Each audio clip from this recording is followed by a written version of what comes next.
A punto de cumplir un mes como presidenta suspendida, Dilma Rousseff propuso un plebiscito para consultar sobre nuevas elecciones y descartó cualquier trato con el mandatario interino Michel Temer. Rousseff aseguró además que si retorna al Palacio de Planalto, será necesario hacer un nuevo pacto con el empresariado brasileño para retomar las políticas de crecimiento y distribución de la riqueza. El pasado 12 de mayo, la política fue separada del cargo para ser sometida a un juicio político en el Senado que se pronunciará sobre su culpa o inocencia a mediados de agosto. Vocês conseguem fazer... Establecemos a esta hora contacto en vivo en Sao Paulo, Brasil, con Nicolás Chernavsky, analista político internacional y además director del portal culturapolítica.info. Gracias por estar con nosotros una vez más aquí en NTN 24. Bienvenido. Gracias a ustedes y un saludo a nuestros televidentes. Veíamos anteriormente en el reporte protestas, manifestaciones. Michel Temer apenas va a cumplir un mes en el cargo y ya este es el panorama en el país, manifestaciones en su contra. Era algo que se veía venir, teniendo en cuenta que llegó al poder con una muy baja popularidad y además también con la sombra de corrupción, de señalamientos en su contra.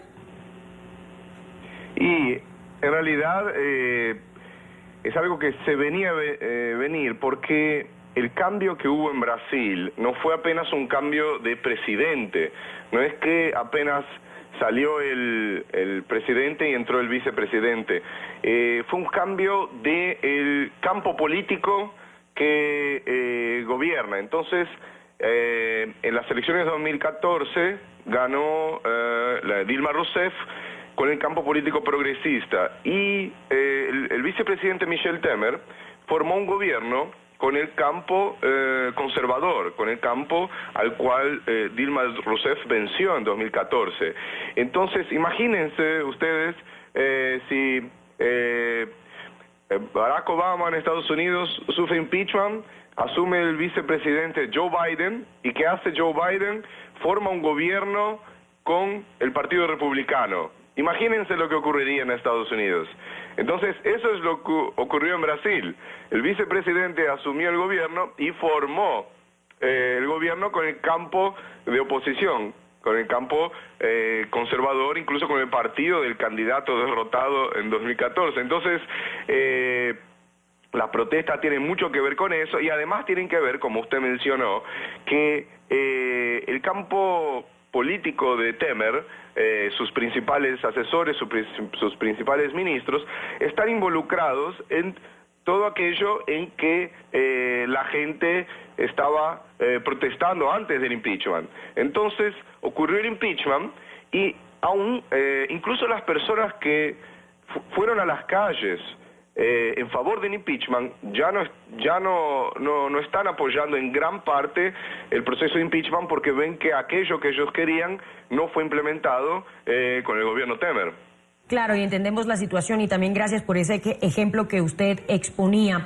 Ahora, recientemente una encuesta aseguró que los ciudadanos en Brasil no confían en que Temer sea la opción y sea realmente quien saque al país de la situación en la que se encuentra, pero tampoco creen que Dilma Rousseff sea la opción. Entonces, ¿en qué estamos?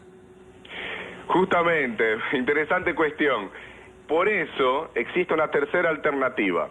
Hoy día, claro, usted planteó dos alternativas, que si se queda Temer o si vuelve Dilma, pero hoy día existe una tercera alternativa que es una posibilidad real, que es que se realice un plebiscito para anticipar las elecciones presidenciales. O sea, ni Temer ni Dilma. ¿Por qué? Porque el número de votos que existe en el Senado está demasiado justo, está demasiado ajustado. Entonces, para abrir el proceso, votaron 55 senadores y se necesitaban 54. Entonces, miren, 2 votos más apenas para abrir el proceso. Imaginen si durante el mérito del proceso apenas 2 senadores consideran que Dilma no cometió el crimen de responsabilidad y resuelven volver a poner a Dilma. Entonces está tan ajustada la situación que hay algunos senadores y senadoras que si Dilma acepta la realización de un plebiscito para anticipar elecciones presidenciales, esos senadores y senadoras están dispuestos a que Dilma vuelva, pero que convoque ese plebiscito. Y hace 2 días Dilma dio una entrevista en televisión en que aceptó la idea de la realización del plebiscito para anticipar sus elecciones presidenciales. Entonces la respuesta a su pregunta creo que sería la tercera opción. Ni Temer seguir por más 2 años y medio, ni Dilma volver por más 2 años y medio, sino una anticipación en los próximos meses de las elecciones presidenciales, y eso es una posibilidad real. Y justamente para eso iba. ¿Es eso posible? ¿Y cuál sería el trámite entonces que seguiría para que eso sea aprobado, para que eso sea de esa manera?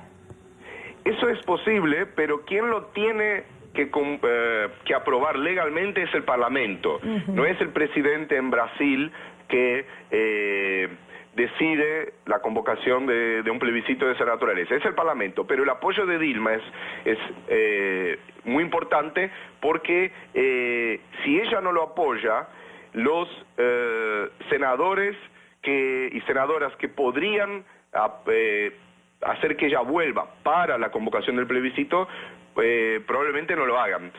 Pero el trámite pasa por el Parlamento, pasa por el Senado y por la Cámara de Diputados. Entonces lo que puede pasar, porque la votación del juicio político de Dilma ocurrirá probablemente al inicio de agosto, tal vez en septiembre, pero es más probable el inicio de agosto, antes de los Juegos Olímpicos.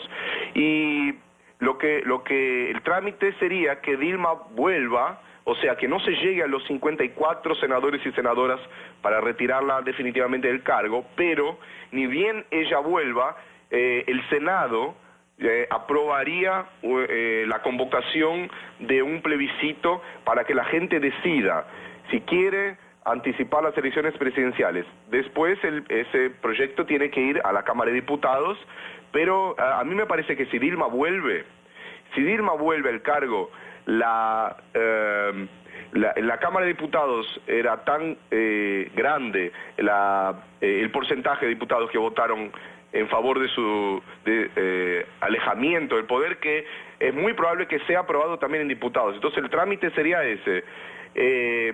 Primero el Senado no aprueba que Dilma sea alejada completamente, pero después ya aprueba un plebiscito con apoyo de Dilma para anticipar las elecciones presidenciales.